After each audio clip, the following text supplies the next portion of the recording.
Hi everyone. Just to go over a few of the updates that I have been doing. This is the first one. Unfortunately, I even ruined and or could not finish a couple of the transparent watercolor demos in the traditional form because of my camera setup.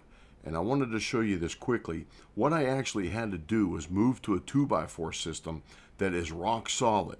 Now this is an SL3 Canon, and this is a 24 to 70 2.8 series 2 lens, which is rather heavy.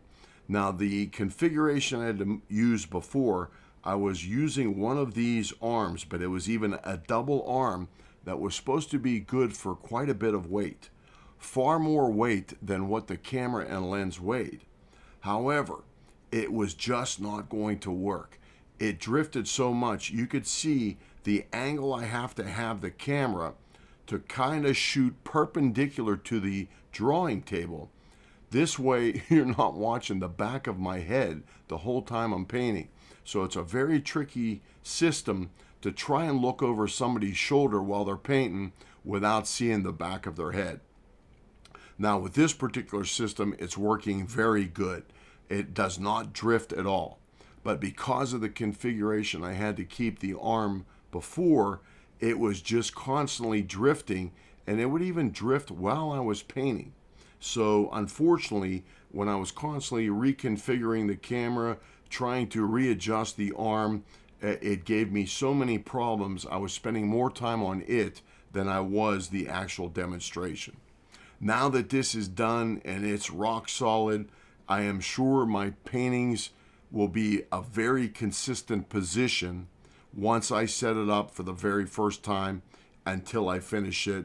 It will remain right where it's supposed to be. Let's move on to the next update, which is the t-shirt designs. I went ahead and finished up my 10 designs for my t-shirts. Those I even submitted to the U.S. Copyright Office, and that is in its process right now too. But those 10 designs will appear underneath each and every video in my Spring Store t-shirt shop underneath each video. Those I will show you a close-up of right now. Okay, here are the 10 new designs. These are all based on photographs. They have been freehand, retouched, worked with, adjusted in all three programs again: Affinity Photo 2, Corel Painter 2023, and Rebel Pro 6. Now, the reason why I wanted to show them to you, because I have to have a permanent, unique name for all 10. That is what the U.S. Copyright Office requires. This one up here is called Atmosphere. Just a foggy scene through a deep woods setting. This one here I called Chrome. This one is just a close-up of chrome parts on a motorcycle that had an interesting look to them in a watercolor effect. Now this one is a little bit unique.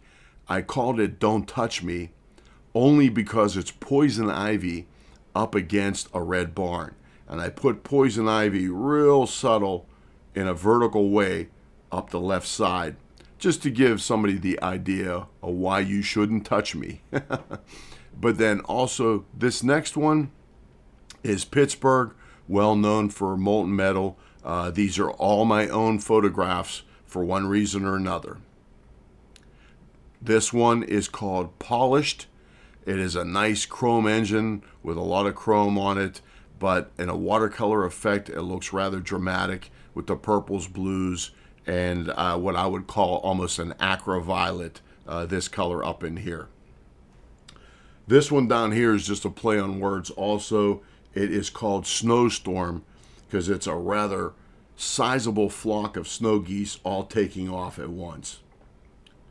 This one I called Sunlight. It is just the light piercing through the heavy hemlock forest that I was at the time, but it is a black and white, and then I added color to it. This is the same way with this next one, which is called just Waterfalls, but then I also added blues and greens to it from a black and white photograph. The next to the last one here is just called Wetlands. It's just a simple silhouette of a Canada goose up against the reflections of cattails, which is kind of a unique look in itself also. And then the final one over here is just the one I used as a demo to create t-shirts, but it has been redone a little bit just with some of the more intricate details that you would notice in a close-up appearance of the painting itself. This is called Whitewater, of course, and this is the final t-shirt design. I hope you guys like them, and even the demos I used to create them. And they are there in the t-shirt shop, and I really appreciate all the new views and all the likes. Thank you very much. Now that those are done, I also have to let you know that I added 40 new terabytes of space to my PC system. I already had quite a bit over there already, but when I'm using a 4K camera to do traditional and the 4K monitor to do digital, I'm sucking up quite a bit of space in a hurry. So I had to take a break and rearrange all my file systems. Some of them were in excess of 1.5 terabytes per file. So what I did was got a whole bunch of 8 terabyte drives. All the rest of the drives I put into 2 different RAID systems, which each one has 5 drives in them. So I have a lot of good space now, and I'm ready to do some demos. So what I'm going to do is I have several traditional watercolors, transparent watercolors that will go from light to dark with no return, except for maybe some highlights or some just spot colors that would be more difficult to paint around, but I still like to do them in a very traditional way. Those we will do to compare to digital. That way we'll have a traditional painting to work from, and I want to do more traditional and digital comparisons as I go. Then we'll also do traditional acrylics. Now I work off of a glass pellet that this way when I'm mixing my paints, if they dry quickly, I could just razor blade them up and keep on painting. Same glass pellet I've been using for years and years. But what I want to do there too is create some detailed traditional acrylic paintings and then compare those to digital and do the same thing.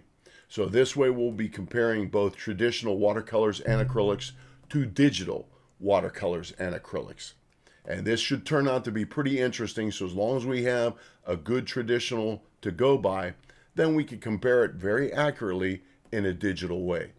But until we do the traditionals, we just need something to work from and the experience of traditional to compare it to digital. That I think is very important. If you came out of a traditional background, it's much easier, in my opinion, to pick up digital or even just work with digital in general. If you like these videos, please hit that subscribe and that like. I appreciate all the new subscribers and all the new views. Thank you very much for your interest.